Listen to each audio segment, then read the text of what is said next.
नमस्कार दोस्तों, आपका ड्रीम अप क्लासेस में स्वागत है। आइए इस वीडियो में हम लोग सिविल सेकेंड ईयर विद्यार्थियों के लिए बिल्डिंग कंस्ट्रक्शन के अंतर्गत जो आज का चैप्टर है वह फ्लोर है। इस वीडियो में हम लोग फ्लोर कितने प्रकार के होते हैं, फ्लोर जो कितने प्रकार के उसके कहाँ कहाँ उपयोग होते हैं, इन सब के बारे में हम लोग देखने वाले हैं।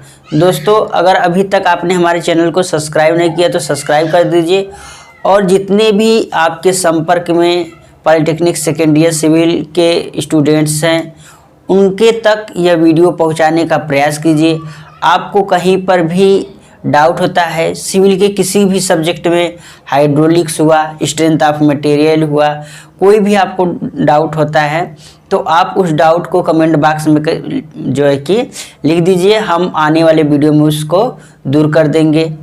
फिर अब हम क्या करने वाले हैं कि जैसे बिल्डिंग कंस्ट्रक्शन का सब्जेक्ट अब ख़त्म होने वाला है, जल्दी ख़त्म हो जाएगा, तो इसके ख़त्म होने के बाद आप कौन सा सब्जेक्ट पढ़ना चाहते हैं कमेंट ज़रूर करें, ताकि मैं लगभग एक हफ़्ते बाद एक ख़त्म हो जाएगा, एक हफ़्ते में, तो अगले वीक से हम सोच रहे हैं कि कोई नया सब्जेक्ट शुरू करें। तो कौन सा सब्जेक्ट आप पढ़ना चाहते हैं तो उस सब्जेक्ट को कमेंट करें, तब मैं उस सब्जेक्ट को वही पढ़ाऊँगा। ठीक है, तो आइए अब हम टॉपिक पर चलते हैं कि फर्श। ठीक है, किसी भी भवन का सबसे महत्वपूर्ण जो उपयोगी भाग है, जहाँ पर कि हम उपयोग करते हैं, उसको क्या बोलते हैं? फर्श बोलते हैं। तो फर्श के जो है कि कौन कौन से गुण होने चाहिए, तो आइए हम लोग देखते हैं। एक अच्छे फर्श की आवश्यकताएं एवं गुण, requirements of a good floor. तो इसके अंतर्गत जो पहला है कम लागत, यानी कि लो कास्ट, जो हम फर्श का निर्माण कर रहे हैं वह क्या होना चाहिए? मितव्ययी होना चाहिए, यानी कि कम लागत वाली होनी चाहिए। सजावट, अपीयरेंस, क्योंकि जो फर्श है वह अधिक उपयोग करने वाला स्थान होता है, तो इसलिए क्या होनी चाहिए? इसकी सजावट भी अच्छी होनी चाहिए, अपीयरेंस भी अच्छी होनी चाहिए, देखने में अच्छा लगे, आकर्षक लगे। फिर दूसरा क्या है? टिकाऊपन हो, ड्यूरेबिलिटी, क्योंकि इस पर हम लोग क्या करते हैं, चलते रहते हैं, तो इस कारण से क्या होता है, घिसने का संभावना अधिक रहता है। तो इसलिए जो फर्श होने चाहिए वह क्या होना चाहिए? अधिक टिकाऊ होना चाहिए, क्योंकि फर्श पर ही क्या होता है, अधिक लोग हम यूज करते हैं, अधिक उपयोग में होने वाला भाग है, तो इसलिए क्या होना चाहिए? फर्श अधिक टिकाऊ होना चाहिए। फिर क्या है? क्लीननेस, यानी स्वच्छता, स्वच्छ होना चाहिए। फिर पांचवा क्या है? सीलन रोधी, डैम्प प्रूफ, यानी कि जो फर्श होना चाहिए वह सीलन रोधी होना चाहिए। अगर सीलन रोधी नहीं होगा तो उस भवन का, यानी कि उस कमरे का जो वातावरण रहेगा वह सही नहीं रहेगा, जिससे कि उस भवन में या उस कमरे में रहने वाला व्यक्ति हमेशा क्या रहेगा? अस्वस्थ रहेगा। तो इसलिए जो फर्श का हम निर्माण कर रहे हैं वह क्या होना चाहिए? सीलन रोधी होना चाहिए। फिर छठवां क्या है? कठोर होना चाहिए, हार्डनेस, क्योंकि कठोर अगर नहीं रहेगा, जैसे कि एक फर्श पर ही हम बेड, कुर्सी, जितनी भी सामग्रियां हैं हम फर्श पर रखते हैं, तो अब फर्श अगर कठोर नहीं होगा, लचीला होगा, तो इन सब का क्या हो जाएगा? उस पर धब्बे पड़ने लगेंगे, दाग पड़ने लगेंगे फर्श पर। जैसे आप देखे होंगे बहुत जगह पर कोई रखते हैं अधिक समय तक, तो वहाँ पर क्या होता है, उसका निशान बढ़ जाता है। तो अगर जो है कि अगर फर्श क्या होगा, हार्ड होगा, तो उस पर निशान नहीं बनेगा। जैसे मार्बल हो गया, इन सब के अगर फर्श है तो देखते होंगे कि उस पर निशान नहीं बनते हैं। तो इस प्रकार से हमें क्या करना चाहिए? जो फर्श प्रयोग करना चाहिए, यानी कि एक अच्छे फर्श की क्या गुण होना चाहिए? वह कठोर होना चाहिए। फिर क्या है? अग्निरोधक, फायर प्रूफ, जो और क्या होना चाहिए? और जो फर्श है वह अग्निरोधक होना चाहिए। फिर अगला है फिसलन रोधी, यानी कि जो फर्श है वह फिसलन रोधी होना चाहिए, नहीं तो क्या होगा? फिसल करके गिरने की संभावना अधिक रहेगी, जिससे कि चोट लग जाएगा। तो इसलिए क्योंकि हम अधिक प्रयोग करते हैं इसी पर, हमेशा इसी पर चलते हैं, तो अगर फिसलन रोधी नहीं होगा तो हम फिसल करके क्या हो सकते हैं, गिर सकते हैं।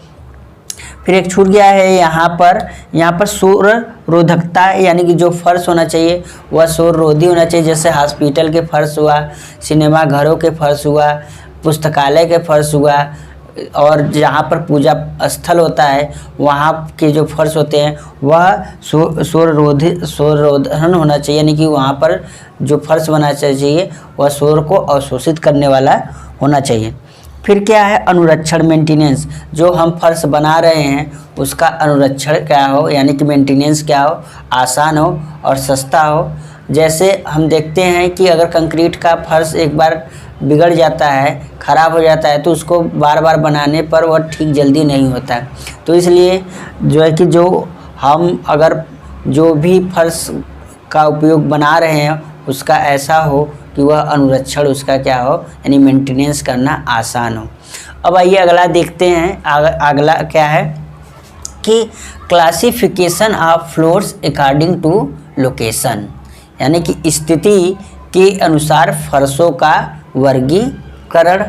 तो यहाँ पर हम जैसे एक भवन है, ठीक है, यहाँ पर हम बना रहे हैं कि एक भवन है, तो हम शुरू से करते हैं। जैसे ये क्या है, ग्राउंड लेवल है, ठीक है, ये क्या है, ग्राउंड लेवल, इधर का तो आप पढ़ लिए हैं, ठीक है, ये ग्राउंड लेवल है। अब क्या होगा, एक तो अब यहाँ पर एक प्लिंथ होगा, ठीक है, प्लिंथ एक ग्राउंड लेवल है, ठीक। अब इसके ऊपर हमारी संरचना बनेगी, संरचना बनेगा इस प्रकार से।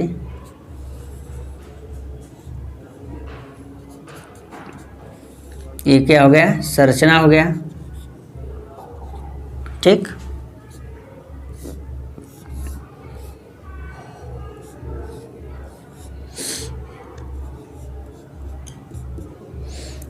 ये क्या है, हमारी संरचना है। अब आइए देखते हैं स्थिति के अनुसार फर्शों का वर्गीकरण। तो पहला है भूतल फर्श या ग्राउंड फ्लोर, हम किसको बोलेंगे। तो जो ये वाला तल है ग्राउंड के ऊपर, ये वाला जो तल है पहला जो ग्राउंड के ऊपर रहता है, ये वाला तल, इसको क्या बोलते हैं, इसको हम बोलते हैं ग्राउंड फ्लोर, ठीक है, ग्राउंड फ्लोर। यानी कि जो ग्राउंड पर स्थित फ्लोर होता है उसको हम क्या कहते हैं, उसको हम बोलते हैं ग्राउंड फ्लोर बोलते हैं।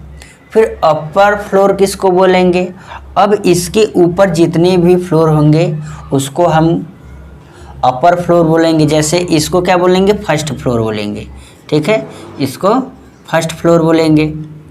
अगर इसके ऊपर और है तो इसको हम क्या बोलेंगे, इस वाले को क्या बोलेंगे, सेकेंड फ्लोर बोलेंगे, ठीक है।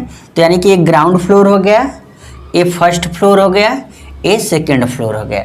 तो इस प्रकार से स्थिति के अनुसार पहला ग्राउंड फ्लोर है, दूसरा अपर फ्लोर है, और तीसरा क्या है, तहखाना है। तहखाना मतलब क्या होता है, जब कोई भी संरचना ज़मीन के नीचे बनता है तो उसको हम क्या बोलते हैं, तहखाना बोलते हैं। जैसे क्या है, आजकल जगह का अभाव कम होने के कारण देखते हैं तहखानों का निर्माण बहुत अधिक होता है। जैसे मान लेते हैं ये ग्राउंड लेवल है, ठीक है, अब ग्राउंड लेवल है, अब इसके नीचे अगर हम किसी संरचना का निर्माण कर रहे हैं, मान लीजिए इसको यहाँ से मिट्टी को निकाल करके अब यहाँ पर हम संरचना का निर्माण कर रहे हैं कोई भी, तो इसको हम क्या बोलेंगे, बेसमेंट बोलेंगे, तहखाना, ठीक है। तो समझ में आया, स्थिति के अनुसार कितने हैं, भूतल फर्श यानी ग्राउंड फ्लोर, ये है आपका ग्राउंड फ्लोर, ठीक है, फिर अपर फ्लोर, फिर तहखाना, ग्राउंड नीचे से है तो तहखाना बोलेंगे। अब कुछ जो है कि शब्दावलियाँ हैं जिसका आगे बार बार प्रयोग होगा, तो इसलिए इसको आप ध्यान से देखिएगा टर्मिनोलॉजी। तो पहला है आधार सतह या आधार फर्श, ठीक है, आधार सतह या आधार फर्श हम किसको बोलेंगे। यहाँ पर जैसे एक हम बना रहे हैं, फर्श बना रहे हैं। तो जैसे ये नींव है, ठीक है,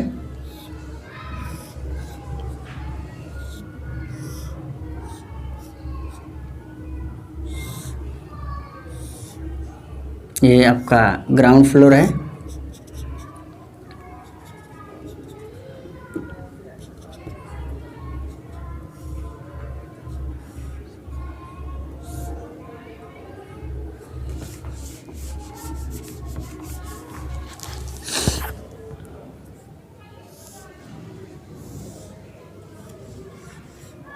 ठीक है, ये हमने बना लिया, एक नींव बना लिया।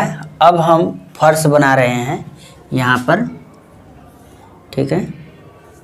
तो पहले क्या करते हैं, फर्श बनाते हैं। तो मान लीजिए अगर ये अंदर का भाग है तो यहाँ पर ये मिट्टी रहता है, फिर यहाँ पर, फिर इसको कई भागों में हम बांट रहे हैं अभी, रुकिएगा, ठीक है, इस प्रकार से।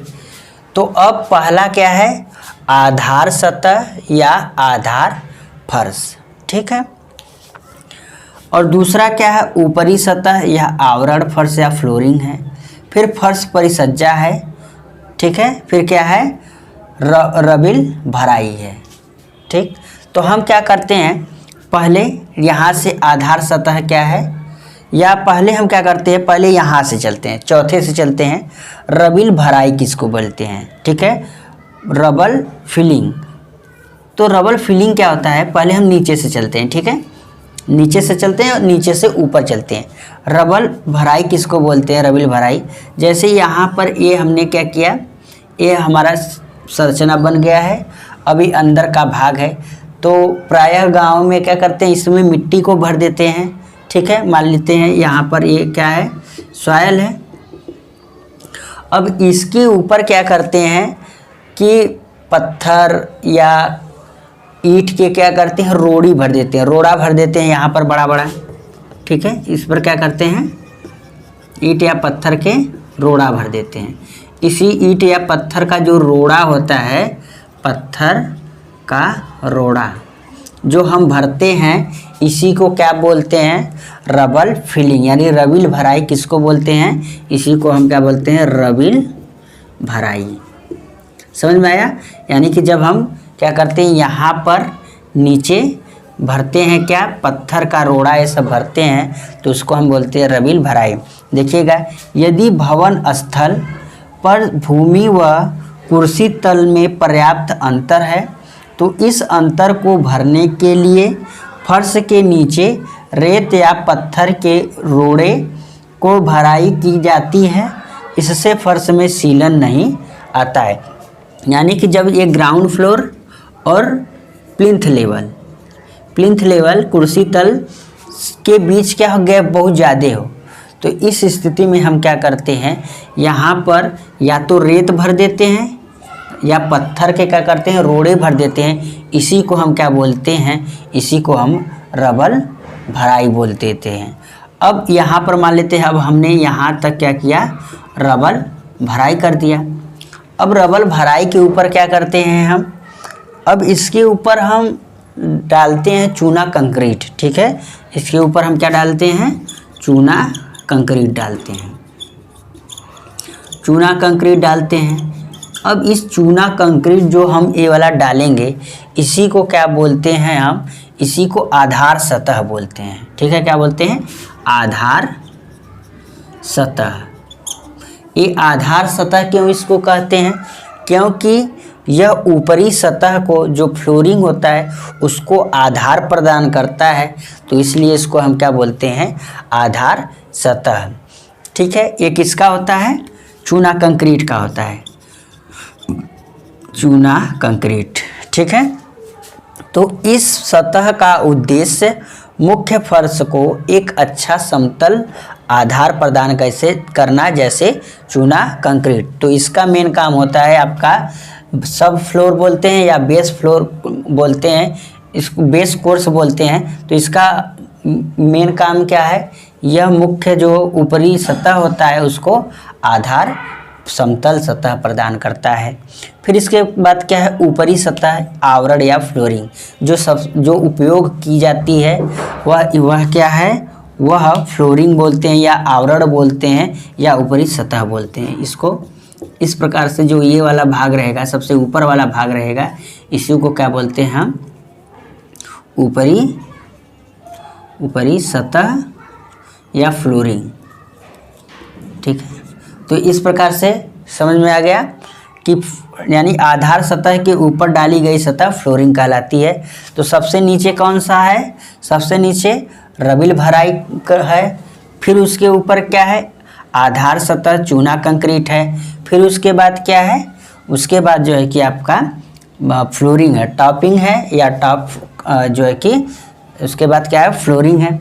अब तो इस प्रकार से हम फिर एक बार समझ लेते हैं कि क्या है, सबसे ऊपर क्या, ऊपरी सतह फ्लोरिंग है। अब फ्लोरिंग को जो आधार प्रदान करता है उसको क्या बोलते हैं, आधार समतल बोलते हैं। अब इसके नीचे अगर जीएल और पीएल के बीच गैप ज़्यादा होता है तो यहाँ पर पत्थर का रोड़ा या रेत भर देते हैं, जिसे रबल भराई कहते हैं। तो इतना हमें उम्मीद है कि समझ में आ गया होगा। अब आइए हम लोग देखते हैं कि किसी भवन में कितने प्रकार के फर्श बनाए जाते हैं। तो आइए हम लोग देखते हैं कि टाइप ऑफ ग्राउंड फ्लोर। तो पहला है मड फ्लोरिंग, यानी कि मिट्टी का फर्श।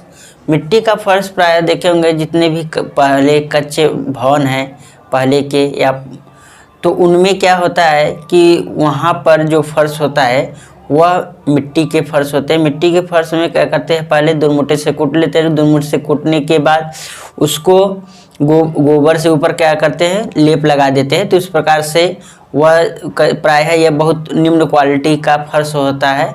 तो आजकल इस फर्श का प्रयोग बहुत कम करते हैं। ठीक है, फिर दूसरा है मुरम की फर्श।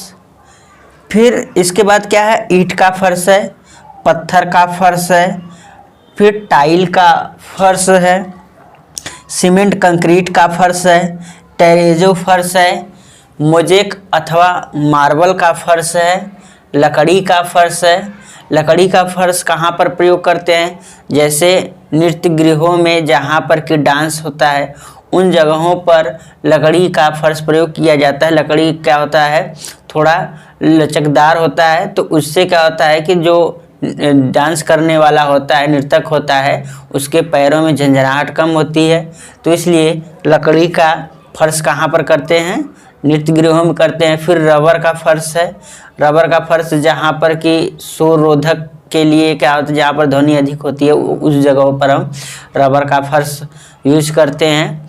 फिर लिनोनियम का फर्श। लिनोनियम का फर्श कहाँ पर करते हैं प्रयोग, जहाँ पर कि आवागमन बहुत कम हो, क्योंकि लिनोनियम क्या होता है, बहुत मुलायम होता है इसका फर्श। ठीक है, अधिक यहाँ पर चलने से, और यह बस सुंदरता के लिए जो लिनोनियम का फर्श होता है यह बहुत सुंदर होता है। इसलिए इसको क्या करते हैं, अतिथि कक्ष, उच्च अधिकारियों के जितने भी कक्ष होते हैं लिनोनियम के कक्ष से जो है कि लिनोनियम के फर्श का बना होता है। फिर क्या है, एस्फाल्ट का फर्श। इसका प्रयोग कहाँ पर करते हैं, व्यावसायिक एवं फैक्ट्रियों में करते हैं। फिर इसके बाद 13वां है कार्क फर्श। कार्क का फर्श कहाँ पर करते हैं, जहाँ पर ध्वनि बहुत अधिक होती है, जहाँ तो ऐसे में जहाँ पर ध्वनि को अवशोषित करना हो तो ऐसे जगहों पर क्या करना हो, पुस्तकालयों में, गिरजाघरों में, सिनेमा घरों में, इस स्थानों पर हम कार्क फर्श का प्रयोग करते हैं।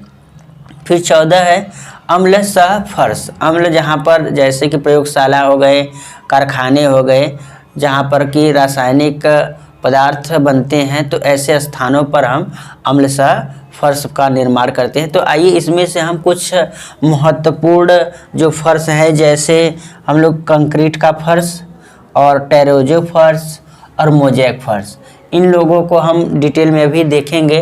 तो इससे पहले हम लोग मुरम के फर्श को जान लेते हैं कि मुरम का फर्श हम कैसे बनाते हैं।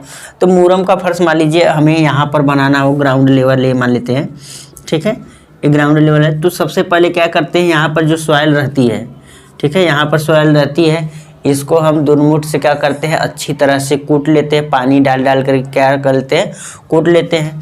अब कुटाई करने के बाद अब इस पर क्या करते हैं, 25 सेमी ईंट या पत्थर का तह लगाकर दुरमुठ से कूट देते हैं। यानी कि अब क्या करते हैं, इसके ऊपर अब जो पत्थर है या रोड़ी है इसका क्या करते हैं, एक तह बिछा लेते हैं और इसको क्या कर लेते हैं, दुरमुठ के द्वारा क्या करते हैं, कूटते हैं। कूटने के बाद 15 सेमी मुरम की तह बिछा देते हैं। फिर इसके ऊपर क्या करते हैं, 15 सेमी, ये क्या हो गया आपका, ईंट या पत्थर की रोड़ी हो गया, ईंट या पत्थर की रोड़ी हो गई, ठीक है, 25 सेमी।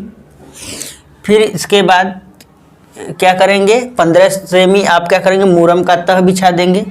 अब 15 सेमी हमने क्या किया, मुरम का तह बिछा दिया, मुरम का तह बिछा दिया।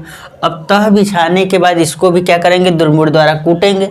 कुटाई करने के बाद आधा सेमी क्या करेंगे, पानी भर देंगे। यहाँ पर थोड़ा यानी कि पानी भरेंगे कि इसके सतह पर क्या करें, ऐसा लगे कि पानी भरा हुआ है। अब पानी भरने के बाद क्या करते हैं, अब इसे पैरों से खुदा जाता है, मतलब इसको जैसे हम गूंथते हैं तो इसी प्रकार से पैरों से इसको क्या करेंगे, गूंथेंगे। फिर इसके बाद अब इस सतह को 12 घंटे तक सूखने देते हैं। अब 12 घंटे तक इसको क्या करते हैं, सूखने देते हैं और फिर 3 से 4 दिन तक सुबह एवं शाम लकड़ी के दुरमुठ से कुटाई करते हैं। और फिर जैसे क्या करते हैं, पानी डाल लिए, पानी डाल के बाद इसको गूँथ लिए, गूँथने के बाद इसको क्या करते हैं, 12 घंटे बाद छोड़ देते हैं। जब ये थोड़ा सूख जाता है फिर इसको बाद सुबह शाम 3-4 दिन तक क्या करते हैं, इसको लकड़ी के दुरमुठ से क्या करते हैं, पीटते रहते हैं। अब इस पर गोबर का लेप लगाकर पुनः 2 दिन तक कूटा जाता है। फिर इस पर क्या करते हैं, गोबर का लेप लगाते हैं। गोबर लेप लगाने के बाद क्या करते हैं, 2 दिन तक कूटते हैं। सूखने के बाद उस पर गोबर सीमेंट 4 संबंधी एक मिश्रण का लेप लगा देते हैं। अब सूख जब जाता है तो इसमें 4 संबंधी 1 के अनुपात में गोबर और सीमेंट का लेप लगा दिया जाता है। तो इस प्रकार से हमारा मुरम का फर्श निर्माण हो जाता है। मुरम का फर्श भी थोड़ा जो है कि जो मिट्टी का फर्श है उससे थोड़ा अच्छा होता है, लेकिन यह भी निम्न क्वालिटी का फर्श होता है। तो यह क्या होता है, गर्मियों के दिन में अपेक्षाकृत ठंडा होता है और ठंडे के दिन में अपेक्षाकृत गर्म होता है, लेकिन यह भी क्या होता है, बहुत निम्न क्वालिटी का फर्श होता है। तो आइए हम अब इन सब जो पढ़े हैं जैसे कंक्रीट का और टेरेजो और मोज़ेक फर्श को डिटेल में देखते हैं। तो आइए हम लोग सीमेंट कंक्रीट के फर्श को देखते हैं, किसका निर्माण कैसे होता है, इसकी अच्छाइयों एवं कमियों को देखते हैं। तो सीमेंट फर्श प्रायः आवासीय भवनों जितने भी हैं प्रायः इसका ही निर्माण किया जाता है। हर जगह देखेंगे प्रायः सबसे अधिक इस समय जो प्रचलन में है वह सीमेंट कंक्रीट फ्लोर ही अधिक प्रचलन में है। तो इसका निर्माण क्योंकि आसान है और इससे क्या होता है, एक कोई भी कारीगर इसको आसानी से कर सकता है। इसके लिए बहुत कुशल कारीगरों की आवश्यकता नहीं होती है। तो यह जो फर्श है बनाना बहुत आसान है। तो आइए हम देखते हैं कि इसके कैसे हम बनाते हैं, ठीक है। तो जैसे हम कैसे इसका निर्माण करेंगे, तो सबसे पहले हम क्या करेंगे, जैसे ये मान लेते हैं कि ये क्या है, ग्राउंड लेवल है, ठीक है। इसी के ऊपर अब हमें क्या करना है, सीमेंट कंक्रीट के फर्श का निर्माण करना है। तो सबसे पहले हम क्या करेंगे, जिस सतह पर हमें सीमेंट कंक्रीट का फर्श का निर्माण करना होता है उसे अच्छी तरह पहले पानी डाल करके उसको अच्छी तरह दुरमुठ द्वारा कूट लेते हैं। कूटने के बाद उस पर क्या करते हैं कि सीमेंट की ये आपका रोड़ी बिछा देते हैं आप, ठीक है। इस पर पत्थर का या चूना कंक्रीट मिला करके यहाँ पर हम बिछा देते हैं,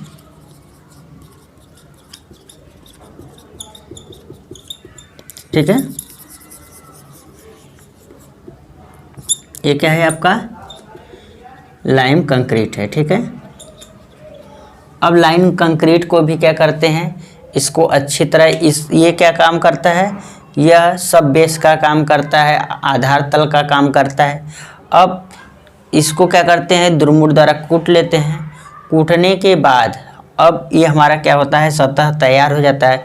सतह तैयार होने के बाद यहाँ पर हम 5 से 6 mm मोटी 6 mm मोटी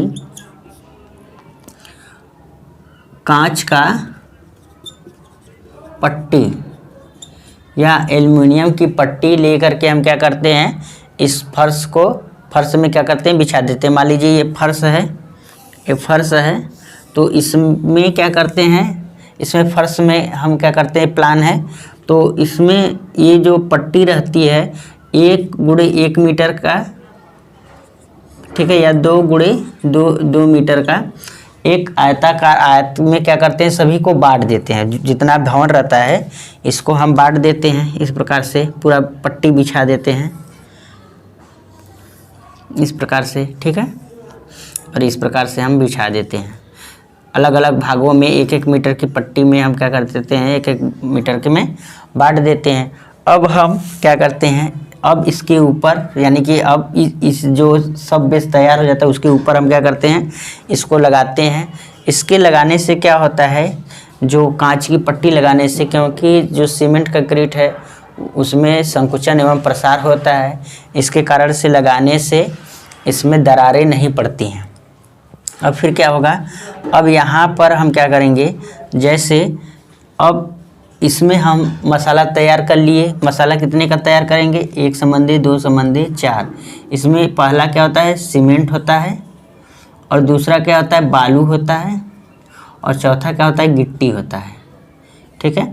इसका हम क्या करेंगे, मसाला तैयार करेंगे। मसाला तैयार करने के बाद अब हम कैसे बिछाएंगे, कैसे रखेंगे, तो अब हम जैसे इसमें रखेंगे, पहले इसमें हम भर लिए, विकर्ण के रूप में रखेंगे, इसमें हमने रख लिया, इसमें हम लाएंगे, मसाला भर देंगे, ठीक है। भरने के बाद हम एक साथ सभी में नहीं करेंगे। एक साथ सभी में करने से क्या होगा कि तब इस जो प्रसारक जोड़ हमने दिया है, कांच की पट्टी लगाए, उसका कोई बेनिफिट नहीं होगा। तो हम क्या करेंगे, पहले यहाँ पर डाल लिए, फिर क्या करेंगे, फिर इसमें डालेंगे, ठीक, इसमें डाल लिए, फिर क्या करेंगे, फिर इसमें डाल लिए। यानी कि ये क्या कर रहे हैं, मसाला हम क्या कर रहे हैं, इसमें डाल रहे हैं, फिर इसमें डालेंगे, फिर अब क्या करेंगे, इससे छोड़ करके अब इसमें डाल दिए हम, ठीक है, फिर इसमें हमने डाल दिया मसाला, फिर क्या करेंगे, इसमें हमने मसाला डाल दिया, फिर इसमें डाल दिया। तो हम क्या करें, विकर्ण के रूप में क्या करेंगे, मसाला को भरेंगे। तो अब ये मसाला जब सूख जाएगा, लगभग 72 घंटे बाद सूख जाएगा, जब ये 1-2 दिन बाद सूख जाएगा, तो अब हम क्या करेंगे, अब इसमें मसाला भरना शुरू करेंगे, ठीक है। इसमें अब मसाला हम क्या कर देंगे, भर देंगे इन सब में जो बाकी है। तो इससे क्या होगा, जो इसमें प्रसारक जो जोड़ हमने लगाया है एक तभी काम करेगा, नहीं तो क्या होगा, एक साथ अगर हम पूरा भर देंगे तो एक साथ क्या होगा, सीमेंट कंक्रीट एक एकास में हो जाएगा, इसके लगाने का कोई औचित्य ही नहीं रहेगा। तो इस प्रकार से हम क्या करेंगे, इस प्रकार से हम बिछाएंगे, फिर इस पर तराई करेंगे, तो इस प्रकार से हमारा जो सीमेंट कंक्रीट का फर्श बन करके तैयार हो जाएगा। तो अब इसके जो सीमेंट कंक्रीट है इसके कौन कौन सी अच्छाइयाँ हैं इसको हम जान लेते हैं। तो यह फर्श बहुत कठोर, मजबूत व टिकाऊ होता है। सभी लोग फर्श देखे ही हैं और इसको बनते हुए भी आप लोगों ने देखा होगा, लेकिन इस प्रकार से प्रायः नहीं बनता है, इस नियम का फॉलो नहीं होता है। लेकिन यहाँ पर तो हम लोग देखे हैं सामान्यतः गाँव में, घरों में हर जगह क्या होता है, एक साथ ही सब जो है कि उसको प्लेन कर देते हैं। दूसरा है, यह फर्श चिकना युक्त होता है जिससे आसानी से साफ़ किया जा सकता है। जो कंक्रीट फर्श होता है इसको क्या, ये बहुत चिकना होता है। फिर क्या है, यह धूल रोधी एवं जलाभेद्य होता है। यह क्या होता है, धूल रोधी, इस पर धूल क्या होता है, जमते नहीं है, अगर जमते भी है तो पानी इन सब से हम क्या करते हैं, धो सकते हैं, और ये जल को अवशोषित नहीं करता है। फिर क्या है, फर्श की सजावट अच्छी रहती है और यह फर्श क्या होता है, देखने में अच्छा लगता है। अगर हम रंगीन सीमेंट का यूज कर देते हैं तो और देखने में इसकी आकर्षकता बढ़ जाती है। फिर क्या है, पाँचवा है, इसका निर्माण लागत बहुत अधिक नहीं है क्योंकि यह हर जगह उपलब्ध है। सीमेंट और ये सब प्रचुर मात्रा में हर जगह उपलब्ध है, तो इसका जो है कि लागत बहुत अधिक नहीं है। इसकी कमियां भी हैं, अगर इसके लाभ हैं तो इसकी कमियां भी हैं। कमियां क्या हैं? यह फर्श टूट जाता है तो इसका मरम्मत संतोषजनक नहीं हो पाता है। देखे होंगे अगर कंक्रीट, जो सीमेंट कंक्रीट का अगर फर्श है, अगर वह कहीं पर टूटने लगता है तो फिर उसका निर्माण करते हैं तो फिर वहीं वो क्या होता है, फैलने लगता है। तो इसका निर्माण क्या होता है कि संतोषजनक नहीं होता है। यह फर्श ठंडी में ठंडा एवं गर्मियों में गर्म होता है। देखे होंगे कि यह जो है कि जो फर्श है वह ठंडियों में बहुत अधिक ठंडा हो जाता है और गर्मियों में गर्म रहता है। तो इस प्रकार से हमने सीमेंट कंक्रीट फ्लोरिंग को समझा और उसको निर्माण कैसे करेंगे, कैसे इसका हम बनाएंगे। अब ये टेरोजो फर्श है। टेरोजो फर्श का निर्माण हम कैसे करते हैं? तो टेरोजो फर्श पहले कहाँ पर प्रयोग हम करते हैं? यह आवासीय भवनों, कार्यालयों एवं अस्पतालों में प्रयोग किए जाते हैं। इसे मार्बल फर्श भी कहते हैं। इसकी सुंदरता क्या होती है? बहुत अधिक होती है। और इसकी टिकाऊपन की बात करें, यह जो है कि टिकाऊपन सीमेंट कंक्रीट से जो है कि अधिक होता है और ये मजबूत भी होता है।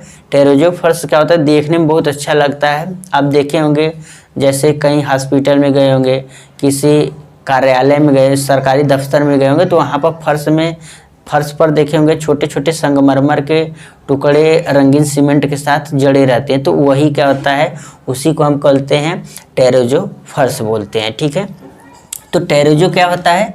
एक भाग समेत सफ़ेद या रंगीन कोई सीमेंट रहता है तथा 2 से 3 भाग रंगीन संगमरमर के छीलन, बहुत छोटे छोटे देखे होंगे कि रहते हैं। इसी को हम क्या कहते हैं? टेरोजो कहते हैं। तो इस प्रकार का जब फर्श का निर्माण होता है तो उसको टेरोजो फर्श कहते हैं। टेरोजो फर्श का निर्माण भी क्या होता है? सीमेंट कंक्रीट के भांति ही होता है। सिर्फ इसमें क्या अंतर होता है? इसको जैसे हम कहते हैं इसका बेस तैयार करते हैं, इसका भी बेस वैसे ही तैयार करते हैं। ठीक है, और इसमें हम सीमेंट मसाला भरते थे, इसमें हम क्या कर देंगे? टेरोजो मिश्रण भरेंगे। टेरोजो मिश्रण में भरने के बाद जैसे मान लीजिए हमने क्या किया, इसी में टेरोजो का मिश्रण भर दिया। अब भरने के बाद क्या करेंगे, इस पर हम 80% जो 80% हमारा ये संगमरमर का छीलन हमें दिखना चाहिए। ठीक है, 80% हमें क्या करना चाहिए? संगमरमर का छीलन दिखना चाहिए। हम क्या करेंगे? पिचिंग कर देंगे, हर जगह भर देंगे। अगर जहाँ पर देखेंगे कि जहाँ नहीं भरा हुआ है या जहाँ पर गड्ढे हैं तो वहाँ पर हम क्या करते हैं? इसके छीलन को लगा देंगे। अब लगाने के बाद जब ये सूख जाता है, सूखने के बाद इस पर क्या करते हैं? इसकी घिसाई करते हैं। घिसाई करने के बाद मोम लगा देते हैं, जिससे इसकी सतह की जो सजावट बढ़ जाती है। तो इस प्रकार से हम क्या करते हैं कि टेरोजो फर्श का निर्माण करते हैं। फिर मोज़ेक फर्श भी क्या होता है? ये भी देखने में आकर्षक लगता है। इसमें भी संगमरमर का छीलन न लगा करके संगमरमर के टुकड़े बड़े बड़े थोड़े लगाए जाते हैं। देखे होंगे किसी भी भवन में संगमरमर के कई रंग बिरंगे संगमरमर लगाए जाते हैं। उसमें रंग बिरंगे जो है कि सीमेंट भी लगाए जाते हैं। तो इस प्रकार से जो टेरोजो फर्श, मोज़ेक फर्श, टेरोजो फर्श में क्या होता है? छोटे संगमरमर के टुकड़े होते हैं और इसमें बड़े बड़े टुकड़े होते हैं। तो इस प्रकार से फर्श का निर्माण होता है। तो इस प्रकार से हमने इस चैप्टर में जो महत्वपूर्ण फर्श थे उसको हमने समझा। अगर आपको कोई डाउट होता है आप कमेंट ज़रूर करें। और इस यानी कि बिल्डिंग कंस्ट्रक्शन के बाद कौन सा आप सब्जेक्ट पढ़ना चाहते हैं उसको भी ज़रूर कमेंट करें, ताकि मैं आने वाले वीक से उस सब्जेक्ट को मैं चालू कर सकूं। अगर चैनल को अभी तक आपने सब्सक्राइब नहीं किया तो सब्सक्राइब कर दीजिए और अपने दोस्तों के साथ अधिक से अधिक शेयर करें, ताकि मैक्सिमम लोग जितने भी सिविल इंजीनियरिंग स्टूडेंट्स हैं वह इस प्लेटफॉर्म से जुड़ सके और इस वीडियो का लाभ उठा सकें। फिर हम अगले वीडियो में मिलेंगे, तब तक के लिए नमस्कार।